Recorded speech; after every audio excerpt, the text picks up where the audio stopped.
ese paciente que pasara por esta fase de rehabilitación metabólica, como le llamo yo, pase a hacer un deporte, pase a hacer otra cosa, pase a influir con sus hijos.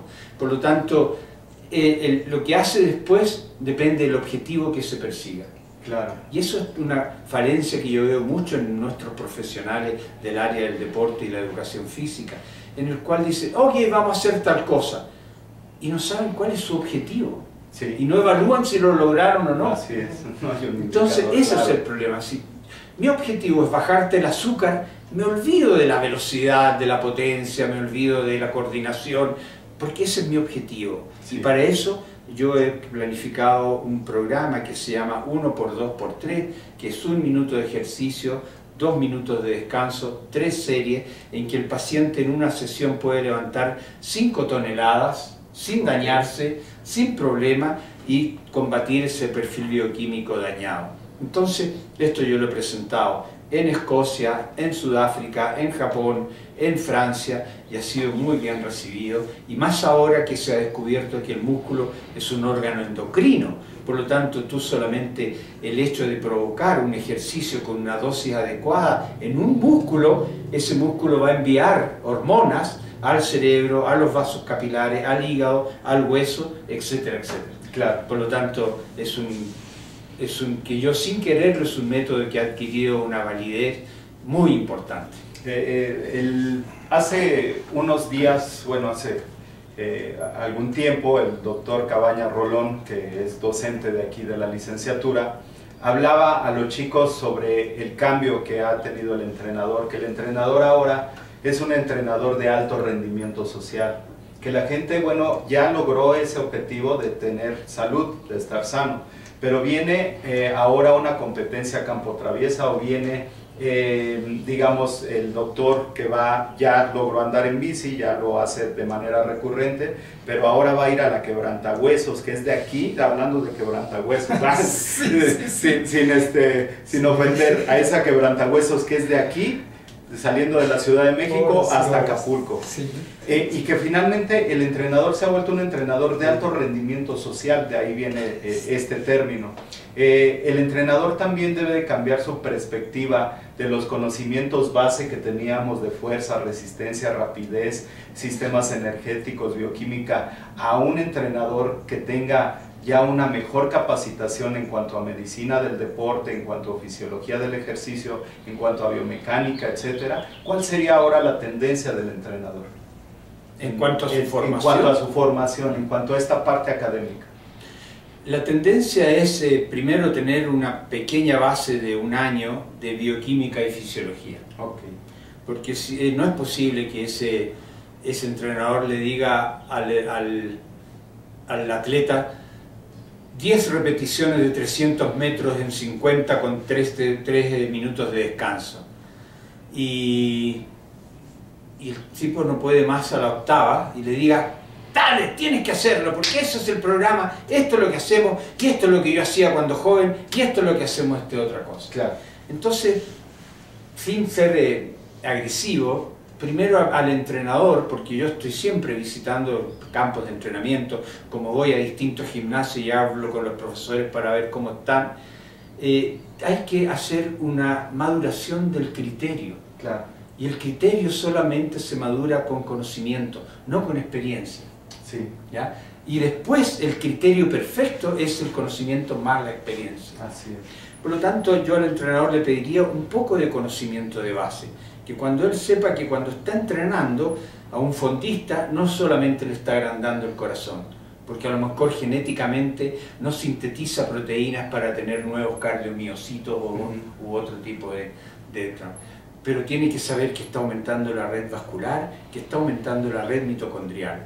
Y si entrena a 3 sujetos muy parecidos y que les hace el mismo método a los 3, y uno al mes aumenta un 20% y el otro no aumenta nada y el otro aumenta un 5%, son las características y las diferencias interindividuales que se explican porque este sujeto tiene genes para corazón, capilares y mitocondria, y este otro solo para corazón, y este otro solo para irrigación. Entonces el hecho de que ese profesional tenga la capacidad de explicar ¿por qué ese sujeto no corre más rápido? ¿Por qué no corre más tiempo o más rápido en esos kilómetros? Él tiene que entender a comprender las limitaciones para poder sacarle a las otras potenciales genéticos una mayor rentabilidad. Claro, así es. Pues, híjole, muchísimos conocimientos, una gran charla. La verdad es que pues ya el tiempo nos está ahí rebasando, pero bueno, vamos a estar el fin de semana. ¿Todavía hay acceso, Ricardo? Porque te estaban preguntando que si todavía se podían inscribir. Sí, yo por eso les puse el meme, no me vayan a inscribir ahorita porque ya se están acabando, ¿no? Sí, entonces tenemos un pequeño colchón que estamos tomando en cuenta para el día del evento. Okay. O sea, para la gente que va a llegar, que no hizo una inscripción previa, pero lo que les estamos pidiendo de preferencia es que pues hagan un reservado, porque ya no podemos asegurar ese mismo día que podamos tener. En el auditorio de la UNAM es muy exigente ahí, que no permite tener gente de pie y todo eso. Entonces si se llena ese día, pues hasta ahí podríamos tener. Entonces si la gente, tenemos algunos lugares, si la gente todavía le interesa participar, lo puede hacer. Ahora, yo nada más para cerrar tengo ahí como dos preguntas muy importantes para mí. Una primero para el doctor Mario. Fíjese que la otra vez, estando en una mesa comiendo con unas personas, estaban platicando precisamente aquí en México cómo las políticas públicas han eliminado también el atender ciertas enfermedades del foro cardiometabólico, ya no dar medicamentos en algún tipo de enfermedad, o sea, no dar la atención. Entonces había un pastel en la mesa. Entonces una persona con un pues sobrepeso ahí marcado dice: pásame un pedacito de pastel, pero chiquito, ¿no? No muy grande. Entonces hasta todo el mundo se extrañó, uno dijo: ah, bueno, le pasaron un pedacito, y luego dijo: no es cierto, ¿cómo crees? Hazme uno grande, que no sé qué, ¿no? Entonces la plática empezó ahí, donde ellos empezaron a comentar la preocupación que tenían porque el gobierno ya estaba quitando esto, y decían: ¿qué voy a hacer cuando sea diabético? ¿O qué voy a hacer cuando sea hipertenso? O sea, ellos ya daban por hecho que iban a pasar por estas zonas. Si nunca, y yo estaba escuchando la idea, pues eso lo puedes prevenir, ¿no? O sea, eso lo puedes prevenir, o sea, no es que vayas a hacerlo, es que hay muchas maneras de prevenirlo, y me sonaba un poquito así increíble escuchar esto, ¿no? De decir: ¿y qué voy a hacer ahora que sea diabético? Entonces, usted que maneja muchas estadísticas de aquí, por ejemplo, ya las generaciones de ahorita ya no tienen tantos hijos, ¿no? Ya estamos yendo para hacer una sociedad pues de personas adultas o de tercera edad, mucho más que jóvenes. Ya las familias es raro que tienen 3 hijos, ¿no? A veces uno, a veces ya ninguno.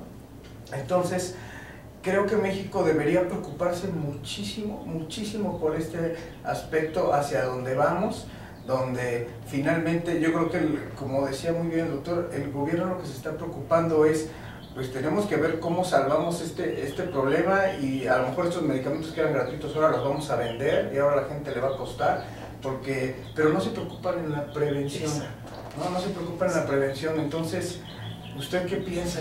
Sí, excelente reflexión, Ricardo. Los países que han demostrado cuando menos estabilidad de las enfermedades cardiovasculares, le han invertido a esto del diagnóstico, el tratamiento y aparatos modernos, pero básicamente le han invertido mucho a la prevención. Económicamente a un país va a ser más redituable que evites las enfermedades a que una vez que esté gordo y con problemas del corazón lo estés atendiendo. En medicina hay mucha mala información y existen muchos tabús.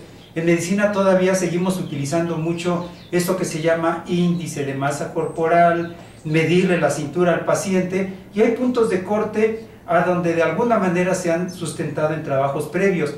Pero nada más para que tengan una información, la obesidad en sí es muy relativo el hecho de que todo el gordo va a estar enfermo, ya sea clínicamente o metabólicamente. Si tenemos un gordo que es activo, que tiene condición física, que tiene buen fitness, seguramente ese gordo no va a tener alteraciones metabólicas como aquel gordo que no hace ejercicio. Pero en el ambiente médico sigue permeando de que el gordo necesariamente, porque tú lo ves gordo, está enfermo. Y se piensa que el delgadito, así no tenga buena condición física, está sano. Pues ahí les va, tiene el mismo riesgo el gordo, el obeso, que ha tenido inactividad física, igual que el flaquito, que es sedentario, el mismo riesgo cardiovascular. Si vemos a un deportista de alto rendimiento, a alguien que ha desarrollado mucho la masa muscular, definitivamente índice de masa corporal no logra diferenciar porcentaje de grasa, de músculo, de agua y de hueso. Entonces, esto es algo con lo cual debemos de luchar. A los que nos gusta esto debemos de empezar a permear entre los compañeros. Y yo siempre he pensado lo siguiente, aunque ustedes no son médicos, en el área de los cardiólogos, el 95% de los compañeros con los que yo interactúo en una asociación a donde estoy son cardiólogos, y ellos utilizan mucho tablas como para ver qué riesgo tiene una persona cuando llega con ellos y es hipertensa o está a punto de infartarse. Son riesgos americanos, europeos, y en esa tabla las puntuaciones que utilizan es perímetros de cintura, obesidad, presión y triglicéridos. Pero hay algo importante: a nadie le miden la condición física. Yo he llegado a pensar que, entendiendo la metodología que hicieron hace años, esos estudios que son tradicionales, se pudiera llegar a hacer un proyecto de investigación a donde, con pocos elementos en un gimnasio o en el propio consultorio, mide la condición física al paciente, y aún sin tener aparatos más sofisticados o costosos o pruebas de laboratorio, pudieras llegar a entender qué riesgo tiene ese paciente. Y eso sería fabuloso. En medicina, lo sencillo, lo práctico que podamos hacer llegar al paciente va a tener un resultado magnífico. Pero obviamente para esto tenemos que estudiar más fisiología, nos tiene que interesar, y desgraciadamente en el gremio médico por ahí hay un estudio que hizo alguien del Instituto Politécnico Nacional, de compañeros de la Facultad de Medicina o de Biología, que eran más inactivos y tenían más sobrepeso que otros sectores de la población. Entonces, una herramienta fundamental es la educación a todos los niveles, y junto con otras acciones, obviamente gubernamentales, podríamos empezar cuando menos a estabilizar este problema a través de muchos años. Así es. Okay. Sí, tengo tiempo. Sí, claro. Nosotros estamos atrasados más o menos unos 15 años en relación a cuando aparece el conocimiento científico. Sí.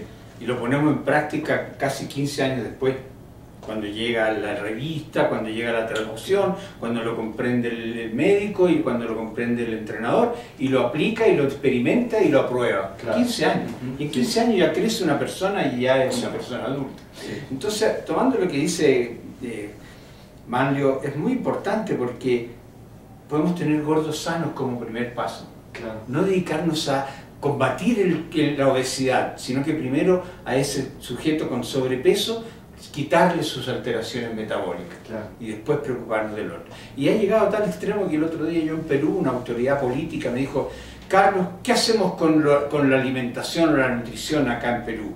Yo le dije: mira, yo te voy a decir lo que me dijo en un congreso en Alemania en marzo pasado. En marzo pasado el alemán dijo: si usted tiene que leer lo que compra para comer, y si cuando lee no entiende algo, no lo compre. Sí.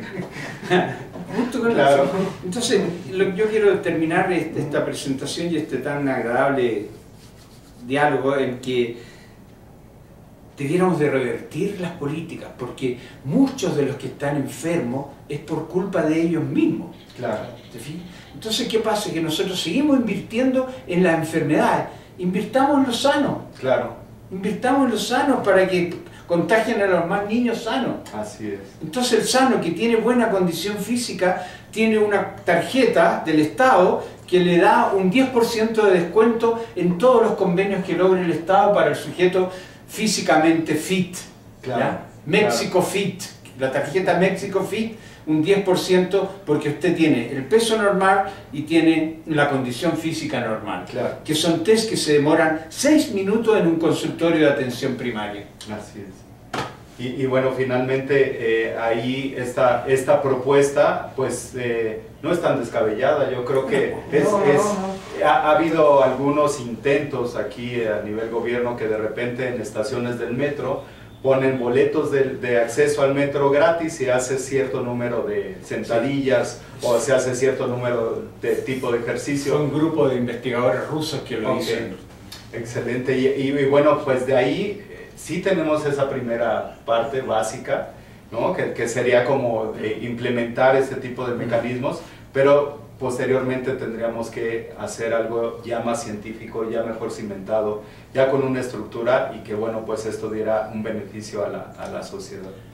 Entonces, bueno, pues realmente le agradezco muchísimo, doctor Carlos Saavedra. La verdad es que todavía sigo muy extasiado, muy contento de tener esta charla académica en el cual nos ha compartido gran parte de su conocimiento. Y esperar, bueno, pues para el fin de semana estar ahí en el congreso, en el evento, donde bueno, pues vamos a ondear más en estos temas, ¿no? Entonces, bueno, ya nada más como comentario final para la gente que nos está viendo, que ya me empezaron a mandar aquí mensajitos y ahora sí ya iba la lista de mis alumnos y no sé qué.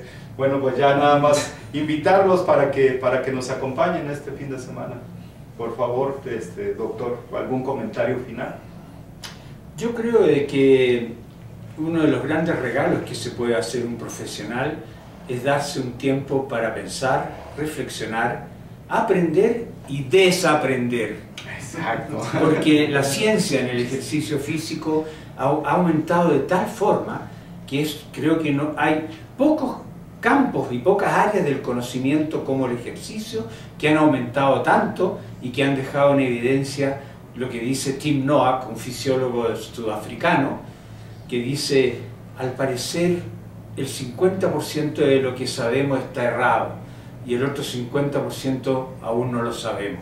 Así que, qué mejor instancia y qué mejor regalo para su intelecto de hacer un paréntesis en tu vida y entrar al auditorium a pensar, y es un auditorium en el cual lo hemos organizado para que todos participen, porque uno no es dueño del conocimiento, el conocimiento está en todas partes.